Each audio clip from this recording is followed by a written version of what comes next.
Battleground New York City, the fight for your vote. Your front row seat to the battle for New York's next mayor. It's the old guard clinging to power, chasing a candidate they never saw coming. Every night, our experts break it down. What New Yorkers want above all else is authenticity. We're listening to the people who matter most, you, the voters. And when the candidates sit across from us, nothing's off the table. What's your plan to make New York City feel like a safer city? S.E. Cup, that's your perception. Of course, there's a lot of crime. So what's happening right now? Let's dive in.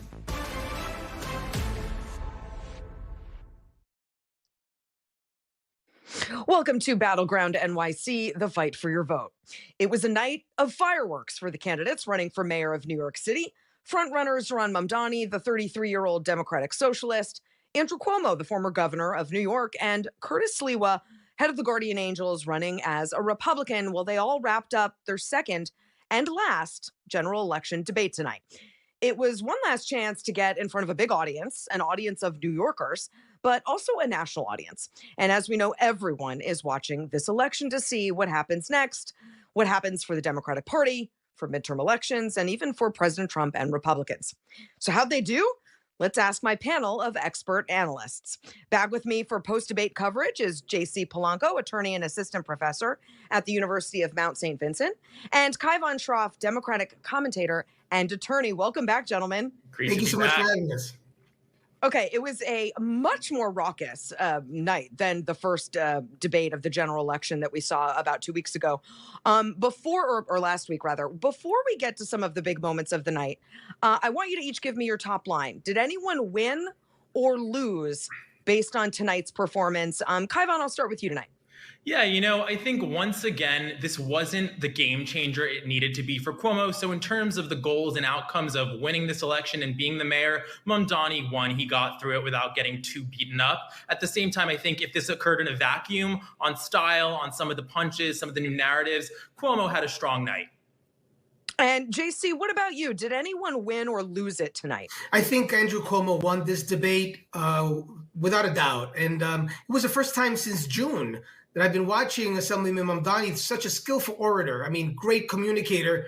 He was beaten up pretty bad tonight, and we got to see him without his usual lines rehearsed in front of the bathroom mirror. And I think he got knocked out a couple of times. So Andrew Cuomo wins the night, but everyone was watching. Sliwa's passion came through that screen for all of us to watch. Well, a lot of punches were thrown. We're going to show a lot of those moments. Let's start with this first one. The candidates were asked about the rising number of homeless children in New York City, about 1 in 7. And it quickly turned into a food fight. Here's the exchange during which you'll hear from all three candidates. Zoran is a great actor. He missed his calling. Freeze the rent sounds great. Yeah, it affects about 25% of the number of housing units in the city of New York. It's not a new idea. Bill de Blasio did it. It turned out to be a debacle. And it does nothing for 75% of the units. And for the 25, it just postpones the increase and actually causes us to lose units because landlords took them off the market. Yeah, well, the answer to homeless children is you need more affordable housing. And I'm saying freeze the rent was done under de Blasio. It doesn't work. It's a canard and just a great 3-word slogan for TikTok. The way to increase availability of affordable housing is to build affordable housing. I was the HUD secretary. I did it all across the country. We have 1% vacancy rate. We're not building enough affordable housing, and you need a competent, productive government to do that. And that's what I've done across the country, across the state. Make government work. You get the supply up, the rents will come down. Thank you, Mr. Sliwa. Okay, Mr. Mamdani, you were named, so you get 30 seconds. We are in the 9th consecutive year of more than 100,000 children in the New York City public school system being homeless. That means it began when Andrew Cuomo was the governor. And what did he do? What did he do about it? He did not do anything. He spent more money on a singing water fountain at LaGuardia Airport than he did on the average cost of an affordable housing unit. That is the record that we have in display, and what we need is a change in this city, not more of the same. Yeah, but if I may, the homeless issue, number of homeless since I left, has more than doubled during his administration and the state's administration. Since I left, homeless rate has more than doubled. When I left, the vacancy rate on housing was 4.5%. It's now 1%. This man never even proposed a bill on housing or education. Never even proposed a bill. Keep going back and forth between the two of you. Mr. Sliwa, it's your turn. Andrew, you didn't leave. You fled from being impeached by the Democrats in the state legislature. Leave. You fled. JC, that was just one of many contentious moments. Everyone there seemed to land a punch. Who do you think won that bout? Andrew Cuomo was giving a lecture on governance and experience and how he's going to go ahead and build and how he did it before. I'm kind of already used to seeing the Mamdani comebacks accusing the former governor of absolutely everything under the sun. What I will never understand, never, ever, ever, is how we understand that there is a divided opposition that if we're united would be the majority of the votes. How in the world does Curtis Sliwa go in their scorched earth campaign and continue to beat up on Andrew Cuomo in this fashion when it was just completely out of the blue? There were some fireworks at one point when Errol Lewis, the debate moderator, who's been on our show, asked Zohran Mamdani his position on the City of Yes ballot initiatives. Here's how that went. Do you support the 3 ballot amendment questions? I have not yet taken a position on those ballot amendment questions. Oh, what a shocker. All right. What a shocker. We're gonna Don't move worry, on. once he takes it, he'll change it anyway. Kaivan, that moment was called back later by Errol Lewis himself during the debate where he said he hasn't been specific enough. Was that bad for Mamdani? It was bad. I know at the outset I said I don't think much has changed in the race from this debate, but this was something that will stick. I do think it will be part of the coverage through Election Day. It will underscore that theme that he's unprepared, that he talks in big policy ideas with no details. He hasn't even thought about initiatives on a ballot that he will be on, that he is asking people to vote for him, and he doesn't know the issues that are going to be on that ballot. So it's a bad moment. It's something the press will certainly stick to. He'll be asked again and again and again, has he thought about it yet? I will say it felt like both Cuomo and Mamdani watched our show last week because Cuomo came with a coherent narrative. He did go for those fights on policy, on competence, and a new line of argument saying it's your administration, pointing out that a lot of the failures of the current moment, he's been a part of Mamdani while Cuomo's been out of office. Meanwhile, Mamdani brought some new lines and he had a new Jewish New Yorker story. So... Okay, gentlemen, stay right there. I've got a lot more debate sound for you to react to after the break. We're back with more Battleground NYC, the fight for your vote. Let's get back to more big moments from tonight's debate with JC Polanco and Kaivan Shroff. You guys, all of this debate happened tonight on the same day that Republican Curtis Sliwa angrily walked out of his own radio show after being pressed on why he hasn't dropped out. He spoke to this tonight. Take a listen. Number one, I have 13 campaign offices open. I'm throughout the outer boroughs.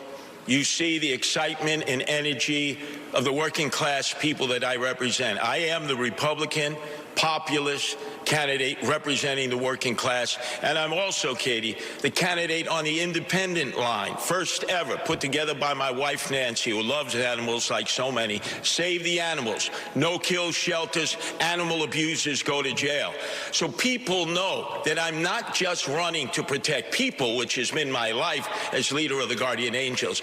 I'm there to protect our pets and animals. Because remember, Mahatma Gandhi said, a society that does not take care of its animals does not take care of its people. Homeless, emotionally disturbed, veterans. I'm out there every day tending to their needs with the Guardian Angels, doing things that the city and state should have been doing a long time ago, but neglected them and instead spent $7 billion on migrants that we don't even know. That is a disgrace. JC, that was just one of Curtis Sliwa's kind of big moments in the debate. How did he do? He did very well tonight. He came prepared. He was very angry. You can tell from all of the heat that he's been getting for the last few days, from people that he knows, from people that love him, that care about him, that look up to him, people who have nothing bad to say about Mr. Curtis Sliwa, except for one thing, that we recognize that with Curtis Sliwa in the race, it is impossible to defeat the Democratic Socialists of America. And one of the tough things is that throughout history, the French and the Spaniards get together to defeat the English Empire and help the American colonies get their independence. Lincoln joins forces with Andrew Johnson to defeat McClellan and keep the Union. You go down the list throughout history, there have been strange bedfellows in politics, but for some reason, we cannot see the opposition get together in a New York City local race. A lot of us all over the city will never understand how this is happening at this stage of the game. Mamdani and Cuomo, Kaivan, for all of their fighting, they agreed on a bunch of things tonight. And Sliwa was often the odd man out, breaking with both of them on everything from injection sites to congestion pricing.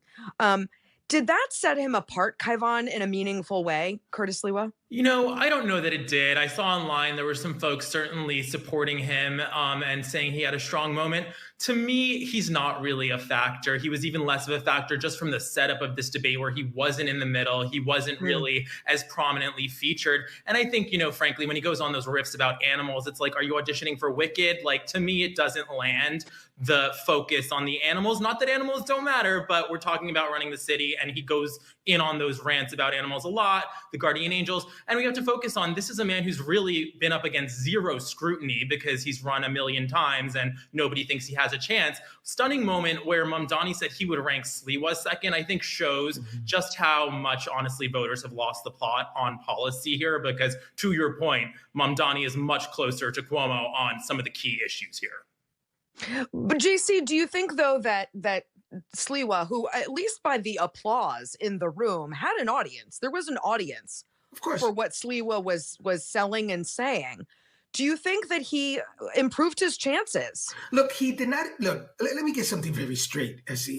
I live in the Bronx. I see Curtis Sliwa signs everywhere. The man has over 10 offices across the city. There's a lot of energy among Republicans that love Curtis Sliwa. Curtis Sliwa is quintessential New York. We all know Curtis. It's not a matter of loving Curtis and seeing his passion. We know it. It's there. We're just looking at the math. And it just doesn't appear that there's a shot in a place where almost 7 out of every 10 voters is a Democrat that you're going to have a Republican win. So we love Curtis, but we're thinking to ourselves, in order to stop this Democratic Socialists of America from taking over, we got to consolidate. And one more incident I didn't bring up in my example before.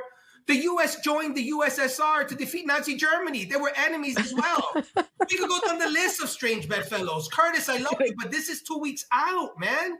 You get a history lesson at Battleground. So many strange bedfellows. You can do it. Think about it.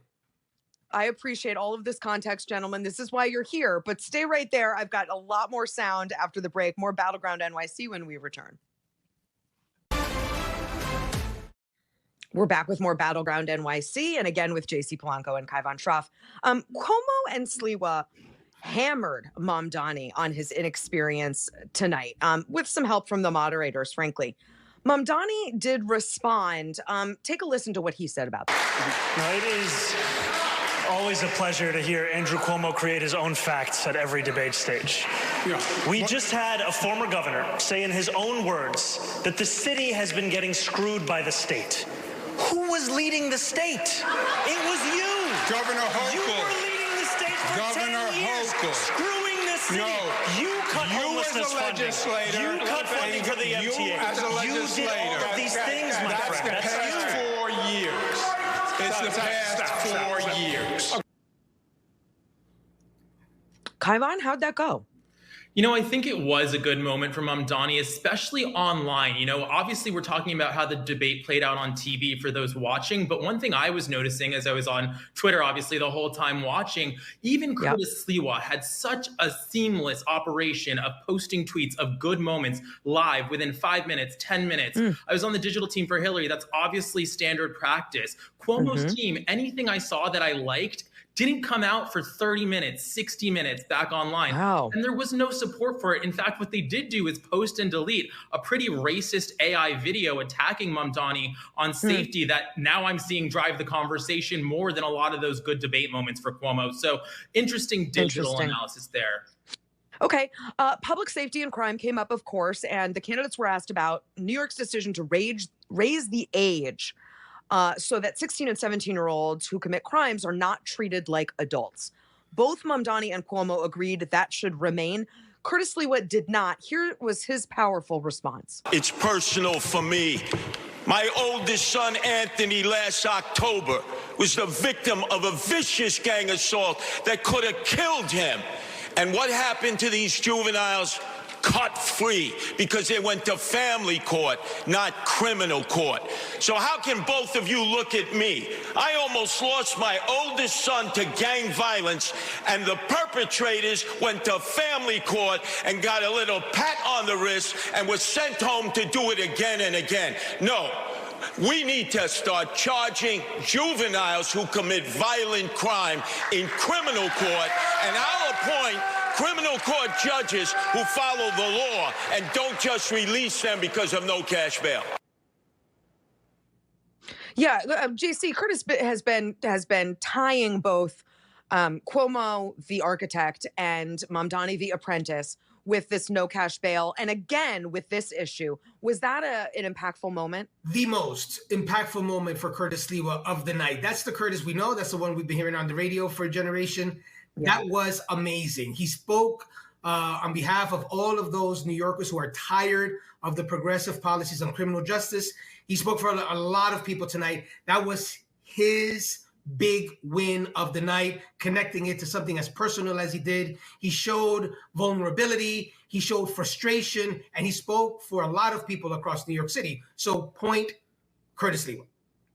And Kaivan, just to put a button on that, you know, he's speaking for Republicans, also speaking for New Yorkers and security moms. And wasn't that pretty effective in saying these two guys to the left of me are for more crime? He didn't say it in those words, but that was what he was implying, and I'm for less. Well, it's interesting. I do think he actually opened in the debate really clinging closer to Trump than he had before, and it was a reminder, I think, to Democrats that he is a Republican. That answer as well. Now, I will agree with JC and you that it played very well. It was emotional. At the same time, I think it was a good media moment, but do you want somebody that emotional, that sort of, he comes across to me like a very lovable, crazy uncle, and to me, I put that moment, as powerful as it might play, in that bucket still, because what is he doing? He's on a mayoral debate stage, and that's not really, I think, the temperament that people want to see again and again, because he's already had moments like that.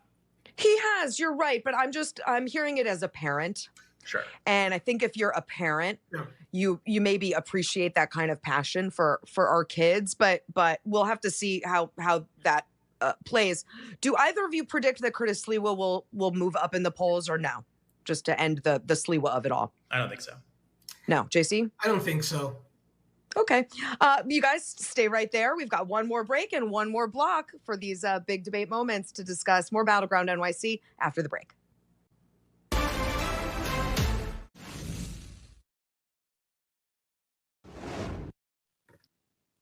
Battleground NYC is back one more time with JC Polanco and Kaivan Shroff. Okay, the candidates were asked, this was an interesting kind of conceit. They were asked to address another candidate and ask them a question. They didn't get that right, okay? Most of them didn't really understand the assignment. But Cuomo asked Zoran about some of his controversies. Here's how that went. To Zoran, I believe, as we've stated, that you have been a divisive force in New York, and I believe that's toxic energy for New York.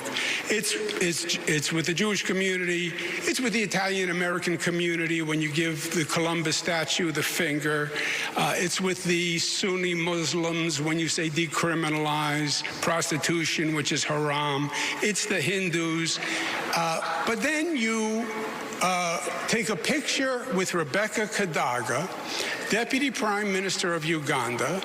You take the picture with your father. You're smiling. He's smiling.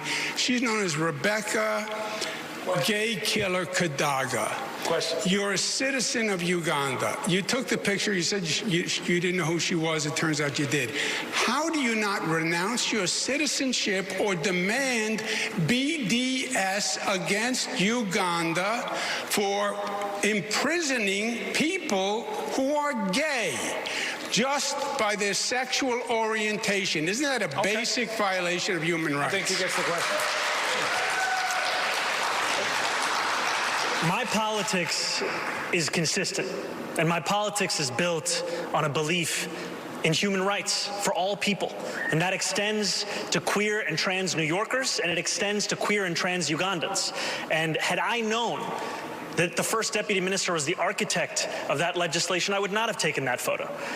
And yet I also know that this constant attempt to smear and slander me is an attempt to also distract from the fact that, unlike myself, you do not actually have a platform or a set of policies to protect those same New Yorkers here. All you have are the insults that you have lobbed at every single opportunity you have. JC, grade Cuomo on the line of attack and then grade Mamdani on his response. B plus and B minus. B plus for Cuomo, B minus on the response. The response was weak. It was the parable nonsense that we normally hear from Mamdani, very little substance. The fact is he did know. It's a lie. His wedding in Uganda also had a lot of folks there that supported this legislation. It's not a secret. I wonder why former Governor Cuomo didn't just go in for the kill and say, I signed marriage equality in New York, Jack. Where were you? So I think he missed an opportunity there to remind New Yorkers who signed the bill, who got the Republicans to join so that can actually be a law. And bring it back to policy. Drop the ball there. So B plus, B minus. Yeah, because we know, I mean, whether it's Obama and Bill Ayers or Reverend Wright or tying Trump to other people, that doesn't generally persuade voters, but the attempt was made. Kaivan, just summing up, we've talked about some of those moments where Mamdani was really pressed. Was this a bad night for Mamdani? I don't know that we've seen him this sort of on the spot. And I think Cuomo and Sliwa's directness might have even made Mamdani look a little more packaged than before. What's your take, Kaivan? Well, I will say, I think he started out the debate. Cuomo kind of made that Knicks reference and he verbatim repeated it. So that was a tell that he had practiced and rehearsed his opening. But I will say, I actually found him more agile than usual, more off the cuff. He had some good one-liners. But I think what we saw here is a tale as old as time. He's going to get across that finish line a bit bruised and bloodied. He's made a lot of compromises his base is pissed about, including saying he's going to keep Jess Tisch on, by the way, if she accepts, which is another question. He'll take office and everyone will be unhappy with him and he's unlikely to achieve what he said. So I think that's kind of where things will be. Things won't change as much perhaps. And people like that maybe or maybe not. So definitely an interesting dynamic there. I will say one thing in that exchange where Cuomo brings up Hindus and he brings up minority groups in this city. Unspoken undercurrent of this debate is that Zoran Mamdani is one of the most famous people in the country right now. He stands on that debate stage with two people who are mispronouncing his name for 90 minutes. And he goes into that debate making the choice to not correct them again, as he has so many times because he doesn't want to come across unpleasant. And it's somebody named Kaivan. I'm certainly familiar with that dynamic. And I think it resonates with a lot of people watching who want to give a Cuomo or a Sliwa the benefit of the doubt that it's not even basic professionalism. Well, he did correct Curtis Sliwa tonight, and Curtis Sliwa said, okay, I'll learn it. I'll get it. But I take your point. JC, this was Cuomo's last stand. Yeah, this is I mean, he landed some zingers. He also took some. Did he do what he needed to do tonight?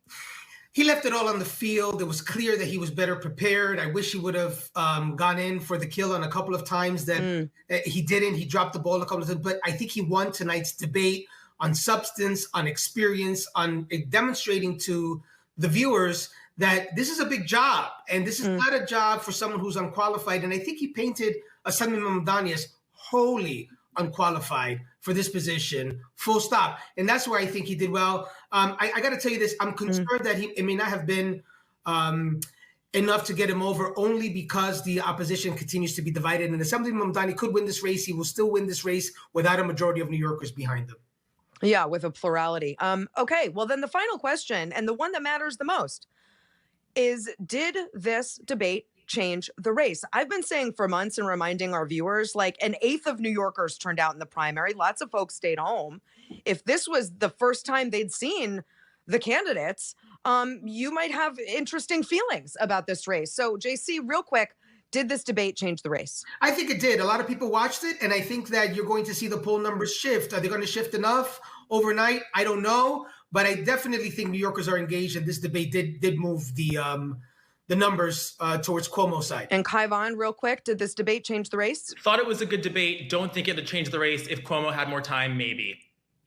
It might be a little too late, I think is what you're saying. We saw Cuomo show up tonight, but maybe Too little, too late. Okay, guys, I can't thank you enough, JC and Kaivan, for your expert analysis and your context and opinions on this. I really appreciate it. And thank you all for tuning in to Battleground NYC. We'll be back tomorrow and every Monday through Friday until this thing is done.